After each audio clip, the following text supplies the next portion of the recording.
Come on, get your cockles. Je voudrais. Yeah, what's that? Les petits manger. Breakfast, is it? Deux billets. 2 tickets, s'il vous plaît. Anytime, governor. Come again. Down and out in Paris and London.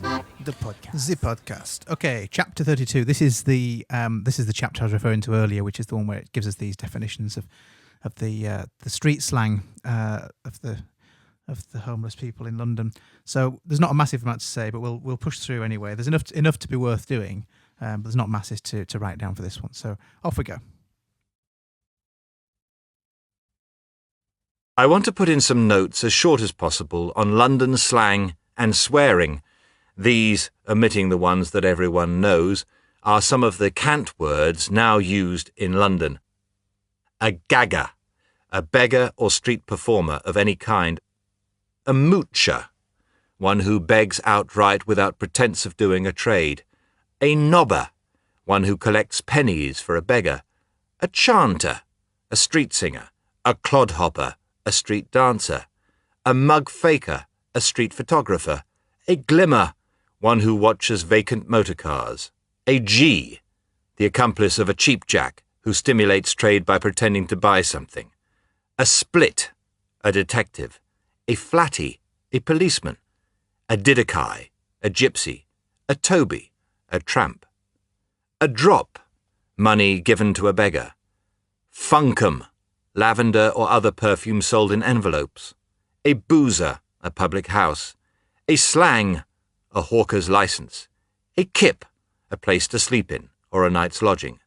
Smoke, London. A Judy, a woman.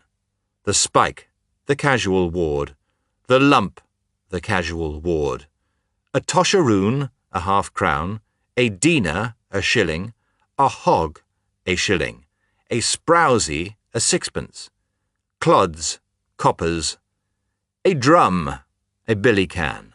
Shackles, soup. A chat, a louse. Hard up, tobacco made from cigarette ends. A stick or cane, a burglar's jemmy. A peter, a safe. A bligh, a burglar's oxyacetylene blow lamp. To bawl, to suck or swallow. To knock off, to steal. To skipper, to sleep in the open.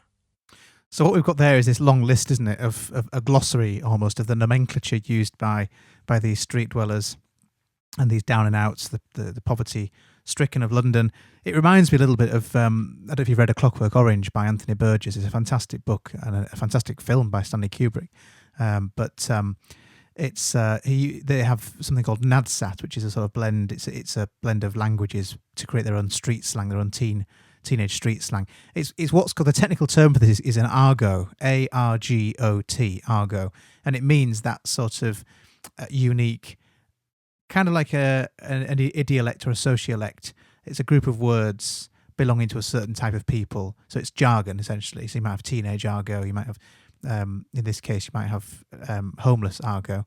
So it's fascinating, the words that are created, and actually the words that are still in common parlance, still from this, things like, I remember my parents talking about clodhoppers, about if I was wearing big shoes, they used to refer to them as clodhoppers, and I thought it was just a Yorkshire thing, but it's obviously not. So it's interesting. So yeah, we've got this long list, and obviously the whole thing doesn't work as a narrative. It just is literally a glossary. So that's interesting in itself, that there's a shift here in terms of the form of this book, and the text changes form into something which is just minor sentences and literally just simply a dictionary, a lexicon at this point. So then we go into the etymology of the words, and so let's hear that now. About half of these words are in the larger dictionaries. It is interesting to guess at the derivation of some of them. The one or two, for instance, funkum and tosharoon, are beyond guessing.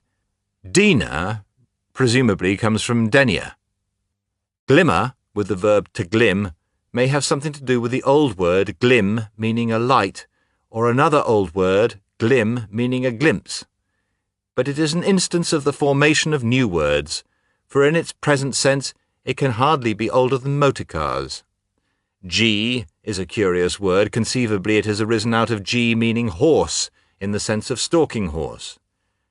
The derivation of screever is mysterious. It must come ultimately from scribo.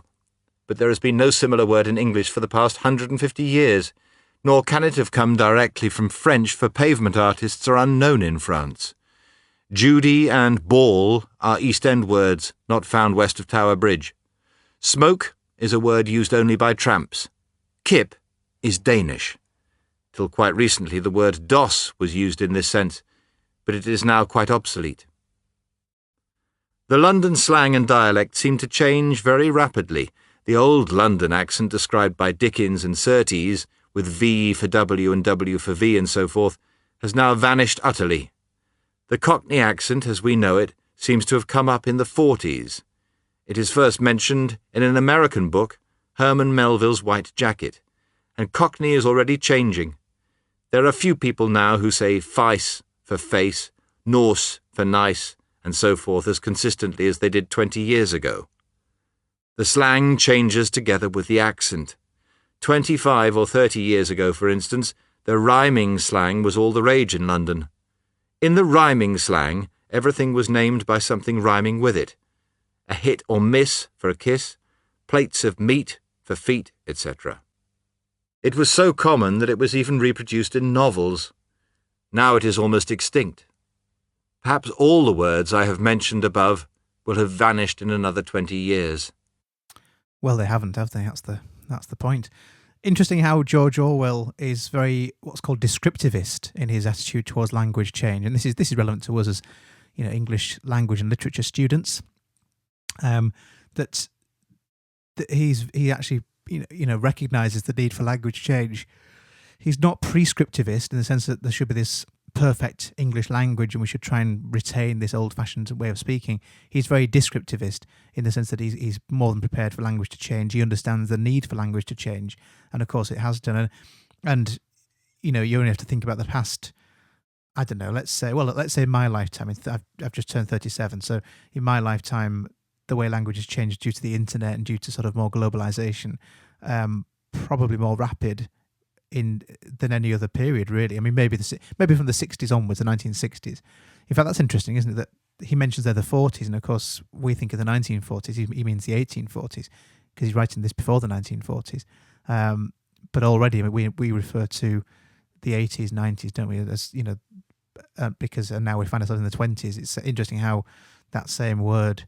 We're getting into post-structuralism now. If you fancy looking into that, where words and language is just signifiers, and it's a good example. I think is by Saussure. It's the idea that we call the 8 o'clock train the 8 o'clock train, but because it's not, the train isn't the 8 o'clock train. It's only 8 o'clock to us because that's the time it arrives at our station. But it's anyway. That's for another topic if you want to get into post-structuralism. But interesting how he's commenting on language change. We tend to think of older writers like Orwell writing in the 20s here, or thinking this in the 20s and writing it up in the 30s, that they're more prescriptivist. But no, he's very open to language change, which is so important. And language has never been still; it's never been fixed.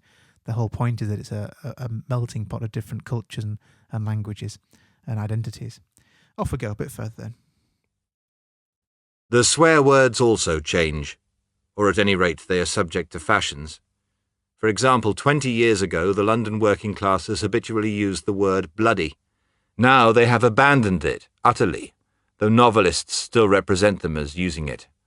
No born Londoner, it is different with people of Scotch or Irish origin, now says bloody unless he is a man of some education. The word has, in fact, moved up in the social scale and ceased to be a swear word for the purposes of the working classes. The current London adjective now tacked onto every noun is fucking. No doubt in time, fucking, like bloody, will find its way into the drawing room and be replaced by some other word. Well, we're not quite there yet, are we? But we're certainly nearer to it than it perhaps was when he was writing this. I don't know if your copy... in my copy, I wasn't sure what the word was going to be, so that was quite interesting to hear the audiobook give us that word there. I've got a blank in my copy with a footnote. The footnote here is hang on, C notes on page 190. What does that say on page 190? How exciting. Is that because they couldn't print it on the... Hang on, bear with me. These pages are all stuck together. Oh, so okay. So the publisher here, Victor Gallant, writes, "The blanks in this passage appeared in the original edition, which I had the pleasure of publishing. The text cannot now be debulderized, for the manuscript and original proofs have disappeared. The words written by Orwell were doubtless of a kind that no publisher could have printed at the time without risking jail. And even if he had decided to risk it, no printer would have abetted him. The code was very rigid. Gerald Gold circulated a poem apropos of a current obscenity trial with the following refrain. Once, do I want to read this? Hang on. Oh, it's okay. Once aboard the lugger, straight from the quarter deck the Fiat falls. Fiat falls? Fiat falls. You may say bloody, but not say bugger. You may say bottom, but may not say balls." There we go. But yeah, I mean, it clearly is the F word. And it's quite meta-literary, isn't it? He's reflecting on the way in which language changes and the language of literature changes, and the language of the sort of every man and the common vernacular is interesting. So that section there is, and the way he reflects on how literature represents people speaking in London, and by using bloody, he suggests that's outdated. It's very meta-literary, very very self-reflective and self-conscious as a piece of writing. The whole business of swearing, especially English swearing, is mysterious. Of its very nature, swearing is as irrational as magic. Indeed, it is a species of magic. But there is also a paradox about it, namely this: our intention in swearing is to shock and wound, which we do by mentioning something that should be kept secret, usually something to do with the sexual functions. But the strange thing is that when a word is well established as a swear word, it seems to lose its original meaning. That is, it loses the thing that made it into a swear word. A word becomes an oath because it means a certain thing, and because it has become an oath, it ceases to mean that thing. For example, fuck. The Londoners do not now use, or very seldom use, this word in its original meaning. It is on their lips from morning till night, but it is a mere expletive and means nothing. Similarly with bugger, which is rapidly losing its original sense. One can think of similar instances in French, for example, foutre, which is now quite a meaningless expletive. The word bougre also is still used occasionally in Paris, but the people who use it, or most of them, have no idea of what it once meant. The rule seems to be that words accepted as swear words have some magical character, which sets them apart and makes them useless for ordinary conversation. It is fascinating, isn't it, the whole idea of taboo language? I mean, I remember teaching this to GCSE about part of there was a spoken language. In fact, you might remember. No, I think you'd be too young. I think it was a few years before you did your GCSEs. And we had to look at language and the effect of taboo language. And I got them all to say a swear word for the register. And they thought it was incredible because, that was letting them swear. But it is funny. I mean, I don't know if you've ever seen the film Monty Python and the Holy Grail, but there's a whole sketch that makes fun of that whole point, that there were certain words that they couldn't use in the film because it would be censored and it wouldn't get past the publishers and the producers. And so they had to essentially make up their own swear words, their own language, to then use those words within the film. So it was that was very meta as well. It was very self-aware of its own, censorship, really. Nothing particularly helpful here. Just an interesting point of just something we'd say if we were in the room together, wouldn't we? I think I'm just trying to create a bit more, a bit more conversation. But it's a one-way thing, isn't it? But hopefully you're nodding in agreement as you're listening to this, and thinking the same. But who knows? I mean, I'm sure you probably are. I'm sure you're probably smiling, thinking, "Yeah, get on with it. Come on, press play." I will then. Words used as insults seem to be governed by the same paradox as swear words. A word becomes an insult, one would suppose, because it means something bad. But in practice, its insult value has little to do with its actual meaning.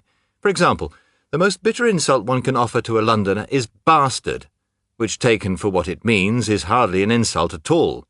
And the worst insult to a woman, either in London or Paris, is cow, a name which might even be a compliment, for cows are among the most likeable of animals.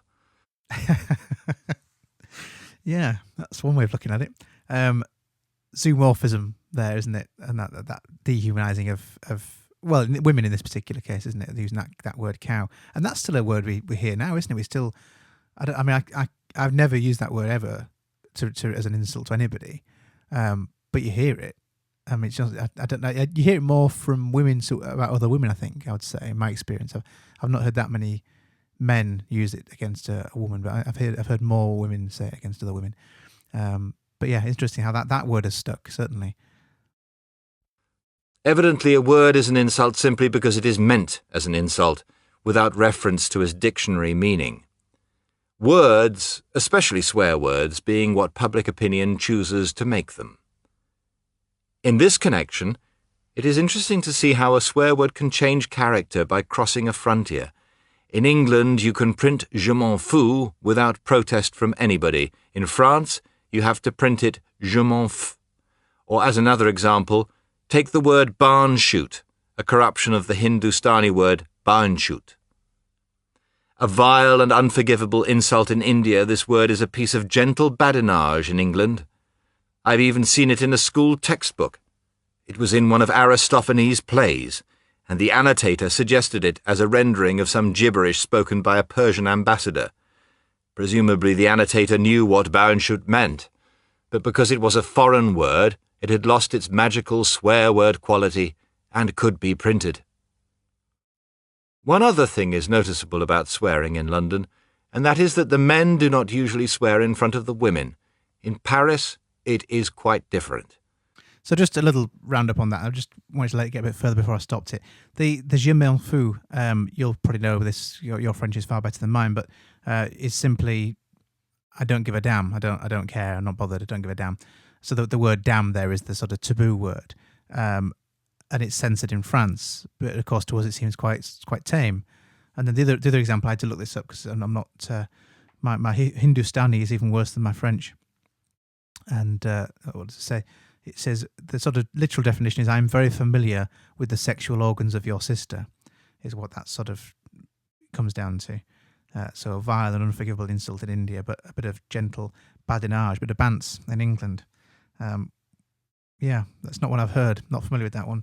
Perhaps we'll bring it back. Well, I won't bring it back, crikey, but who knows? Let's press play, shall we? Okay.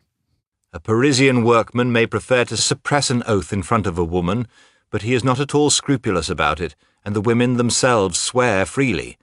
The Londoners are more polite or more squeamish in this matter. These are a few notes that I have set down more or less at random. It is a pity that someone capable of dealing with the subject does not keep a yearbook of London slang and swearing, registering the changes accurately. It might throw useful light upon the formation, development, and obsolescence of words. The £2. Oh, I got distracted there. I took my eyes off and almost into chapter 33. We can't have that, can we? We can't miss out on hearing the theme tune for a 33rd time. Good grief. Certainly not. Anything you want to say on that? No, I don't think so. I think we've said it all. Let's finish there then. That's the end of chapter 32. I'll see you again for chapter 33.